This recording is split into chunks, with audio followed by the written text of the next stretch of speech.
Hello বন্ধুরা, তোমরা সবাই কেমন আছো? আশা করি সবাই ভালো আছো আর আমিও ভালো আছি। আর এইদিকে আজকে আমি আর তোমাদের দাদা দুজনে মিলে চলে গেছিলাম চুঁচুড়ার শ্রাবণী মেলাতে ঘুরতে। এই মেলা আজ অনেক দিন ধরে চলছে, কিন্তু সময়ের অভাবে আর যাওয়া হয়ে ওঠেনি। আর আজকে দেখলাম যেহেতু তোমাদের দাদাও আছে, তাহলে একটু ঘুরে আসাই যাক। এরপর আমরা এখান থেকে টিকিট কেটে নিয়ে আমরা মেলাতে ঢুকলাম। মেলার ভেতরে ঢুকে দেখছি মেলাটা খুবই সাজানো গোছানো চারিদিক আছে। কিছুদিন আগে আমি তোমাদের গ্রামের মেলা দেখিয়েছিলাম, আর আজকে আমি তোমাদের সাথে শেয়ার করছি শহরের মেলা। গ্রামের মেলাতে একটা জিনিস কি জানো, কোনো প্রবেশ মূল্য কিন্তু লাগে না, কিন্তু শহরের মেলাতে আমি একটা জিনিস দেখেছি, এখানে ঢুকতে গেলে তোমাকে সর্বনিম্ন 10 টাকা দিতেই হবে। তো যাই হোক, যেখানে যেরকম চলে আর কি। তোমরাও হয়তো আমার মতো এই জিনিসটা লক্ষ্য করেছো যে সমস্ত জিনিস আমরা বাইরে অনেক কিছু যেগুলো আছে আমরা টাকা দিলেও কিনতে পাই না, খুঁজেই পাওয়া যায় না, সেই সমস্ত জিনিসগুলো কিন্তু মেলাতে এলে অতি সহজেই খুঁজে পাওয়া যায়। আর দেখেছো কি দারুণ একটা জিনিস আমি তোমাদেরকে দেখাচ্ছি। এটা যদি বাড়িতে কোনো রুমে গিয়ে রেখে দিই, রুমটা যেন একটা অপূর্ব শোভা পেয়ে যাবে। আর এখানে এলে তোমরা পেয়ে যাবে রান্নাঘরের সমস্ত রকমের টুলস, কাঁচি ছুরি থেকে শুরু করে সবকিছু এখানে পেয়ে যাবে। এরপর আমরা যতই ভেতরের দিকে এগিয়ে চলেছি, আমাদের চোখ যেন ততই ধাঁধিয়ে যাচ্ছে। এখানে রয়েছে বিভিন্ন রং বেরঙের আর্টিফিশিয়াল ফ্লাওয়ার। তারপর আমরা দেখলাম যে এখানে বিভিন্ন রকম কাঠের অপূর্ব সুন্দর কারুকার্য করা জিনিসপত্র রয়েছে। মনে মনে ভাবছি যদি সামনে একটু বাড়িটা হতো, তাহলে এগুলো আমরা কিনে নিয়ে বাড়িতে গিয়ে সুন্দরভাবে সাজিয়ে রাখতে পারতাম। বাড়ি আমাদের এতটাই দূরে যে এই সমস্ত জিনিসপত্র যদি আমরা কিনে নিই, তাহলে সেগুলো কিন্তু নিয়ে যাওয়া খুবই একটা অসম্ভব ব্যাপার হয়ে যাবে। তার জন্য আমরা এখান থেকে একরাশ মন খারাপ নিয়ে আমরা বেরিয়ে গেলাম। হ্যাঁ, মেয়েরা কোথায় আটকায়? মেয়েরা আটকায় ঝুমকোতে। এত সুন্দর সুন্দর এখানে ঝুমকো ছিল যে তোমাদের দাদা আমাকে বলছিল নেওয়ার জন্য, কিন্তু আমি যেহেতু ঝুমকো খুব একটা ব্যবহার করি না, সেজন্য আমি এখান থেকে নিলাম না। আর প্রতিটি মেলার বিশেষ আকর্ষণ হচ্ছে এই ফুচকা আর ভেলপুরি। এখান থেকে আমরা একটু ফুচকা ভেলপুরি খেয়ে নিয়ে আমরা দেখলাম যে এখানে চীনামাটির অনেক জিনিসপত্র রয়েছে, এগুলো দেখতে জাস্ট অসাধারণ ছিল। তারপরে সামনে দেখলাম যে ব্রেক ড্যান্স রয়েছে, আর ওইখানে ইলেকট্রিক চড়কটা রয়েছে। আমি যে ইলেকট্রিক চড়ক একবার চেপেছিলাম আর 5-7 বছর প্রায় আগে, তো আমি তখন খুব ভয় পেয়েছিলাম, কিন্তু এখন আমার আবার মনের মধ্যে ইচ্ছা হচ্ছিল যে একটু চাপার জন্য। তোমাদের দাদাকে বারবার বলছিলাম।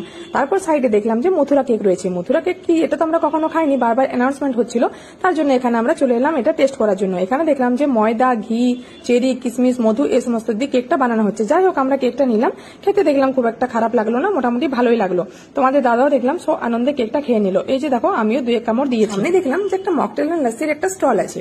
আমার যেহেতু পছন্দ নয়, তাই আমরা সেখানে গেলাম না। আর এখানে আমি দাঁড়িয়ে শুধুমাত্র ভাবছিলাম যে এই ইলেকট্রিক চড়কটাই কিভাবে তোমাদের দাদাকে একটু চাপানো যাবে। আমার তো খুব ইচ্ছা করছিল, কিন্তু তোমাদের দাদা বলছিল ও কখনো চাপেনি, ওর ভয় লাগে, তাই আমি ওকে আর জোর করলাম না। আর এদিকে আমার একটা শিলনোড়ার খুব প্রয়োজন ছিল। শিলনোড়ার দাম শুনতে আমি তো চমকে উঠলাম, 450 টাকাই শিলনোড়ার দাম।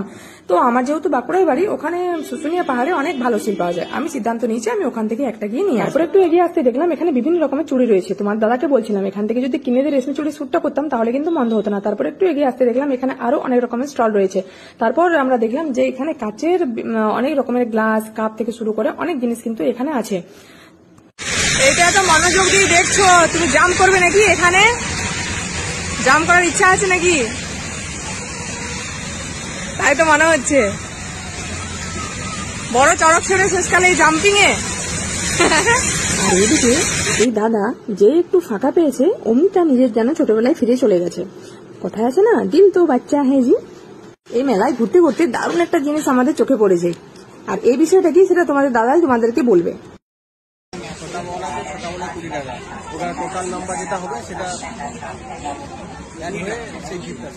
আচ্ছা,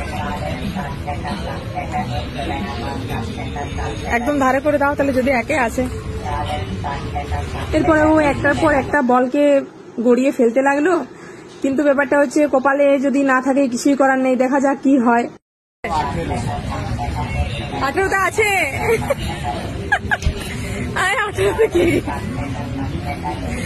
18টা কি? এটা কি রাখবো? সাবান রাখবো নাকি? হ্যাঁ,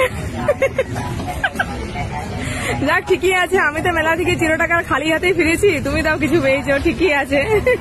তারপরে এই গিফট পেয়ে আমরা দুজনেই কিন্তু খুব খুশি হয়েছি। যাই হোক, গিফট তো কিছু তো পেয়েছি, আমরা খালি হাতে তো ফিরছি না। তো এরপর চলে এসেছি আমরা একটা আচারের দোকানে। এখানে বিভিন্ন রকমের আচার আছে, কিন্তু আচারের যা দাম শুনছিলাম, বাপরে, তখন আমার মায়ের কথা মনে পড়ছিল। আমার মা কুলের আচার, আমের আচার কি সুন্দর বানায়। যাই হোক, তো মেলাতে আরো অনেক কিছুই ছিল যেগুলো তোমাদের কাছে পুরোটা আমি তুলে ধরতে পারিনি, তাহলে ভিডিও অনেক বড় হয়ে যেত, আর এতটা আমার পক্ষে এডিট করা অসম্ভব হয়ে পড়তো।